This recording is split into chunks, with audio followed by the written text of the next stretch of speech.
gold after CPI, and what are we looking at? How do we trade this moving forward? Okay, so first is that yesterday gold was just ranging and coming from the 3990 uh, all the way up to the 4100. No, so in the morning and in the afternoon, it's 3990 to 4030 the most. No, so that's what happened. And then nung lumabas na yung news, ito, which is the news, all bearish for the dollar. So forex factory.com, if you see red for the US dollar, it's positive for gold. Good. Okay, so that's the reason why there's this bullish candle all the way up to the 4,100. So napakahaba niya, napakabilis niyan. And only to get rejected from the uh, longer term downtrend channel, no? Your resistance level, which is this, no? As you can see, Marila natin, no? As you can see, it's highly respected, no? Highly respected talaga siya.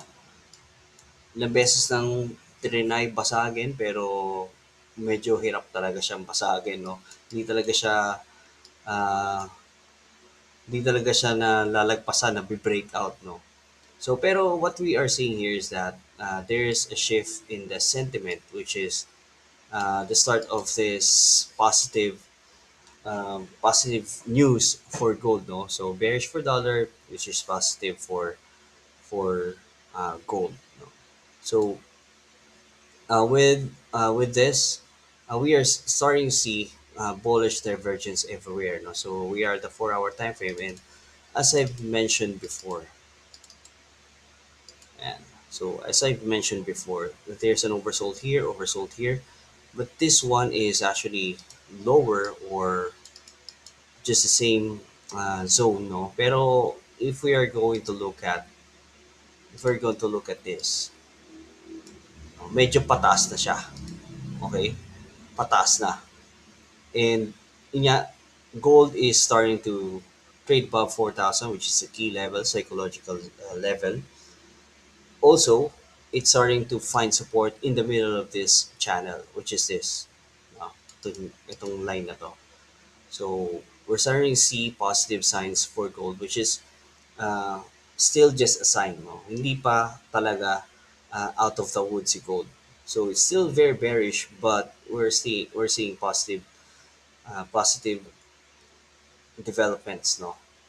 So, we're going to trade this based on evidence. So, right now, we are still going to trade this with sell gold bias. No? Pero yun nga, we don't disregard buy orders anymore because there's positive developments. Okay? So what we're seeing here is that we can buy on support, yeah, which is this. Buy on 4,000 levels or buy near 4,000 levels, which is now 4,209 is gold, no? Yeah. So let's see. Let's see in the lower time frame. Buy on support, yeah, which is a lot of support levels here. So of course, ito yung best option natin, which is 3,950. But we can also find support here, no? So yun yan, nilagyan na natin ng levels yan. As you can see, it was a previous support level turned into resistance, no? Breakout, and then only to get back at this level. So it's worth noting that we can buy here or near here. Okay, and also if we're going to look at the Fibonacci, it's at the 0.618 retracement, okay, which is the golden ratio. So it's something na pwede natin consider, no? Okay, but of course if it goes near our resistance levels, which is wait lang, purahin natin, no? Which is here, no, sa taas, we are going to sell there. All right. So one thing that we can also check, no, sa sell natin, since this is going to be ranging from here. All right. So we're expecting a ranging movement unless there's a breakout below and above. Then there's not much of a trend from here. Although malaki yung yung zone na to, pero that's the reason why we are going to range trade this. Okay, so we sell here and also we sell at 4,050. Okay, so dito. So kasi that's where we had itong trend line ito na nabasag, na na-breakout, which is this, no? And we're expecting some retest there. And then we'll go back there, there. Okay? There's a reason why stop loss is very important here and also risk management. So again, capital preservation is the top priority here. And if you don't have that account na talagang makakapag-support for this kind of volatile move, then might as well stay on the sidelines muna and then look for better entry.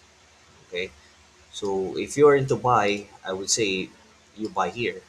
Okay, and if you want to sell, sell here. Okay, but if you're into much more aggressive take, then you can sell here. Yeah, you can sell here and you target natin. One is a tourist reward ratio, which is really good. Okay, so we are still in a downtrend bias, and we're just putting some buy orders here and there because, like what I said, may mga nakikita na tayong developments and progress for the bulls.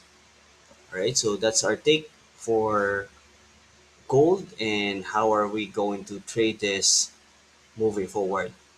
And again, if you want to have trade signals, no? So may mga trade signals tayo sa ating telecom community. So I invite you to join our Telegram community where we provide trade ideas, trade signals, and also coaching sessions. So there, thank you so much for watching. You have a great day.